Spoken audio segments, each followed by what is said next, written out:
இயேசு கிறிஸ்துவ கிட்ட என்ன பண்றாங்களா, ஒரு திமிர்வாதக்காரனை கொண்டு வர்றாங்க. ஆண்டவர் அவர்கள் விசுவாசத்தை பார்த்து, உன் பாவங்கள் மகனே திடங்கொள்.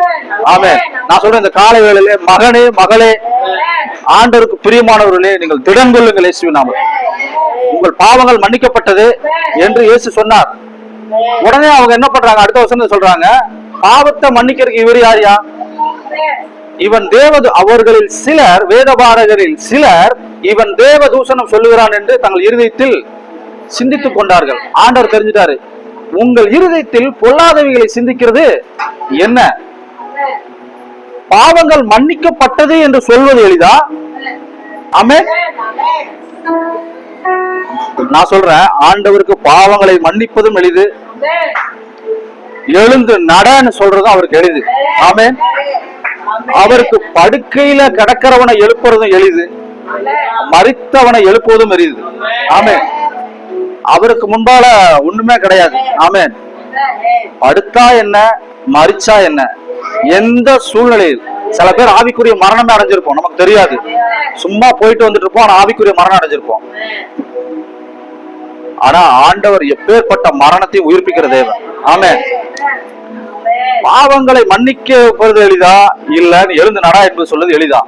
ரெண்டுமே அவருக்கு எளிது. அதனாலதான் சொன்னாரு, நீ எழுந்து உன் படுக்கையை எடுத்துக்கொண்டு உன் வீட்டுக்கு போ, நடந்து உன் வீட்டுக்கு போ.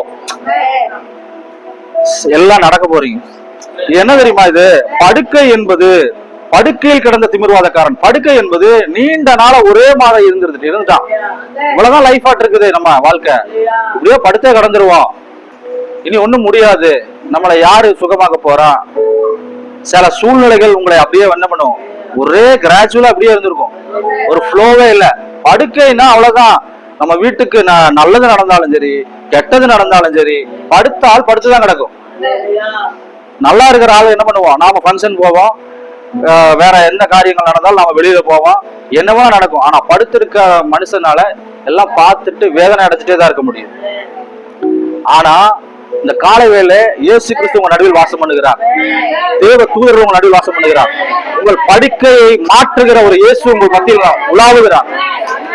ஒரே மாதிரி இருந்துட்டோன்னு வச்சுக்கீங்களேன், இப்படி மாறவே மாட்டிது லைஃப். என் வேதனை என்ன, என் பிரச்சனை என்ன, நீண்ட காலமா நான் இப்படிதான் இருக்கிறேன், சில சூழ்நிலைகள், சில பிரச்சனை, சில உபத்திரவமான சூழ்நிலை, வாழ்க்கையில எவ்வளவு வருஷங்கள் கடந்து போச்சு, ஆனா நாங்க இப்படிதான் இருக்கிறோம், ஒரே மாதிரிதான் இருக்கிறோம் அப்படின்னா இன்னைக்கு அந்த சூழ்நிலை மாறுது. ஆமென்.